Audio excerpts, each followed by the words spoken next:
ओम नमो भगवते वासुदेवाय। भक्ति का अर्थ है भगवान श्री कृष्ण को प्राप्त करने का मार्ग, और इस मार्ग पर सारी अनुकूल चीजों को ग्रहण करते हुए प्रतिकूल चीजों का त्याग करना चाहिए। एकादशी व्रत भगवान को प्राप्त करने का सबसे अनुकूल साधन है। प्रत्येक महीने में 2 पक्ष होते हैं, एक कृष्ण पक्ष और दूसरा शुक्ल पक्ष, और प्रत्येक पक्ष में एक एक एकादशी आती है। इस प्रकार हर महीने 2 एकादशी आती हैं। इसी कड़ी में श्रावण मास के कृष्ण पक्ष की एकादशी कामिका एकादशी के नाम से विख्यात है। इस वीडियो के माध्यम से हम इस व्रत की पूजा विधि, महत्व, पारण समय एवं व्रत कथा की चर्चा करेंगे। प्रत्येक वर्ष में 24 एकादशियां आती हैं, परंतु जिस वर्ष अधिक मास यानी पुरुषोत्तम मास होता है उस वर्ष में 2 एकादशियां बढ़ जाती हैं, यानी उस वर्ष 26 एकादशियां होती हैं। एकादशी व्रत भगवान श्री विष्णु का उत्तम व्रत माना जाता है। एकादशी व्रत सभी व्रतों में श्रेष्ठ व्रत माना जाता है। एकादशी व्रत का मूल उद्देश्य भगवान विष्णु के प्रति अपने प्रेम और आस्था को व्यक्त करना है। व्रत का उद्देश्य हमारे मन मस्तिष्क में जागृत भगवत भाव को पुष्ट करना है, और इसी उद्देश्य से व्रतों में श्रेष्ठ व्रत एकादशी का पालन किया जाता है। ये व्रत व्यक्ति की समस्त इच्छाओं की पूर्ति करता है। इस व्रत के पालन स्वरूप जीवन में सुख समृद्धि स्वतः ही प्राप्त हो जाती है। जय जय श्री राधे कृष्णा।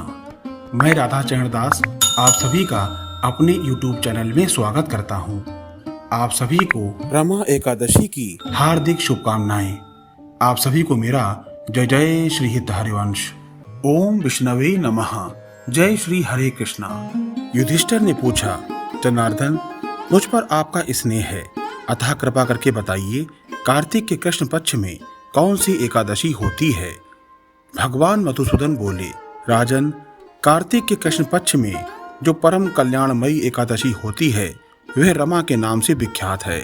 रमा परम उत्तम है और बड़े बड़े पापों को हरने वाली है। इस एकादशी की कथा को मैं आपको बतलाता हूँ। पूर्व काल में मुचकुंद नाम से विख्यात एक राजा हो चुके हैं, जो भगवान श्री विष्णु के भक्त और सत्य प्रतिज्ञ थे। निष्कंटक राज्य का शासन करते हुए उस राजा के यहाँ नदियों में श्रेष्ठ चंद्रभागा कन्या के रूप में उत्पन्न हुई। राजा ने चंद्रसेन कुमार शोभन के साथ उसका विवाह कर दिया। एक समय की बात है, शोभन अपने ससुर के घर आए। उनके यहाँ दशमी का दिन आने पर समूचे नगर में ढिंढोरा पिटवाया जाता था कि एकादशी के दिन कोई भी भोजन ना करे। यह डंके की घोषणा सुनकर शोभन ने अपनी प्यारी पत्नी चंद्रभागा से कहा, हे प्रिय, अब मुझे इस समय क्या करना चाहिए, इसकी शिक्षा दो। चंद्रभागा बोली, प्रभु, मेरे पिता के घर तो एकादशी को कोई भी भोजन नहीं कर सकता। हाथी, घोड़े, हाथियों के बच्चे तथा पशु भी अन्न, घास तथा जल तक का आहार नहीं करने पाते। फिर मनुष्य एकादशी के दिन कैसे भोजन कर सकते हैं। प्राणनाथ, यदि आप भोजन करेंगे तो आपकी बड़ी निंदा होगी। इस प्रकार मन में विचार करके अपने चित्त को दृढ़ कीजिए। शोभन ने कहा, प्रिय, तुम्हारा कथन सत्य है। मैं भी आज उपवास करूंगा। देव का जैसा विधान है वैसा ही करूंगा।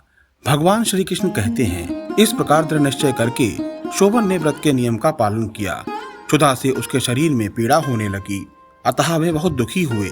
भूख की चिंता में पड़े पड़े सूर्यास्त हो गया।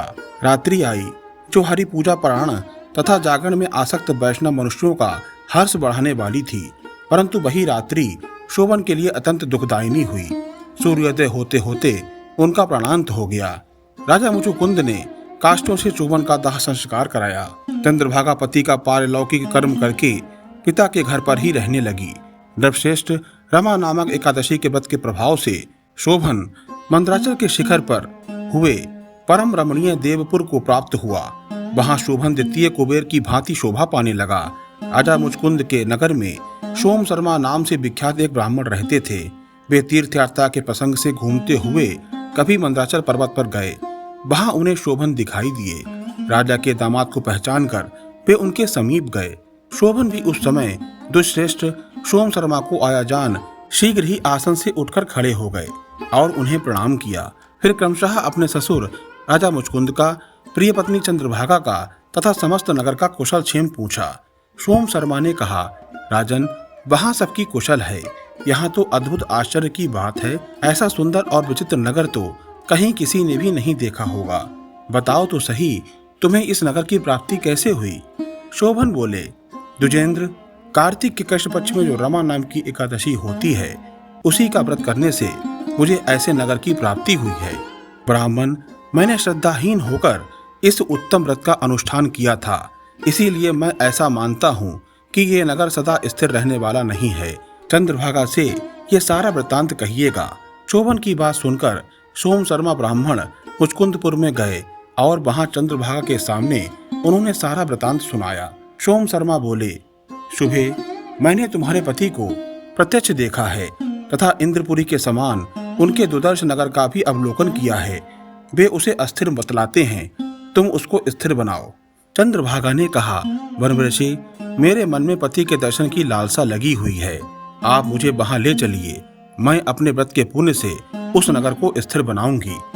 भगवान श्री कृष्ण कहते हैं, राजन, चंद्रभागा की बात सुनकर सोम शर्मा उसे साथ ले मंदराचल पर्वत के निकट वामदेव मुनि के आश्रम पर ले गए तथा एकादशी सेवन के प्रभाव से चंद्रभागा का शरीर दिव्य हो गया तथा उसने दिव्य गति प्राप्त कर ली। इसके बाद वह पति के समीप गई। उस समय उसके नेत्र हर्षो उल्लास से खिल रहे थे। अपनी प्रिय पत्नी को आई देख शोभन को बड़ी प्रसन्नता हुई। उन्होंने उसे बुलाकर अपने वाम भाग के सिंहासन पर बिठाया। तदंतर चंद्रभागा ने हर्ष में भरकर अपने प्रियतम से ये प्रिय वचन कह डाला, नाथ, मैं हित की बात कहती हूँ, सुनिए। पिता के घर में रहते समय जब मेरी अवस्था 8 वर्ष से अधिक हो गई, तभी से लेकर आज तक मैंने जो एकादशी के व्रत किए हैं और उनसे मेरे भीतर जो पुण्य का संचालन हुआ है, उसके प्रभाव से ये नगर कल्प के अंत तक स्थिर रहेगा तथा सब प्रकार से मनोवांछित वैभव से समृद्धशाली होगा।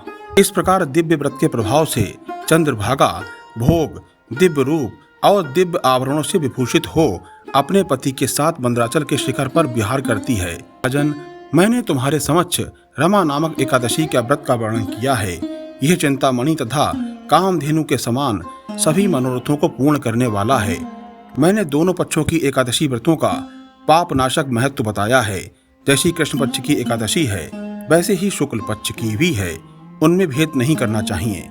जैसे सफेद रंग की गाय हो या काले रंग की, दोनों का दूध एक सा ही होता है। इसी प्रकार दोनों पक्षों की एकादशियां समान फल देने वाली होती हैं। जो मनुष्य एकादशी व्रतों का महत्व सुनता है, वे सब पापों से मुक्त हो श्री विष्णु लोक को प्रतिष्ठित हो जाता है। बोलो एकादशी महारानी की जय हो। ओम नमो भगवते वासुदेवाय नमः। ओम श्री विष्णवे नमः। यदि आप भी राधा कृष्ण से प्रेम करते हैं तो कमेंट में श्री राधा वल्लभ श्री हरिवंश अवश्य लिखें। चैनल को लाइक करें, सब्सक्राइब करें और शेयर करें। हमारे चैनल का उद्देश्य मात्र इतना है कि किसी न किसी तरह से भगवत भजन हो सके। मिलते हैं एक नए वीडियो के साथ। तब तक के लिए आप सभी को इस दास का जय जय श्री हित हरिवंश।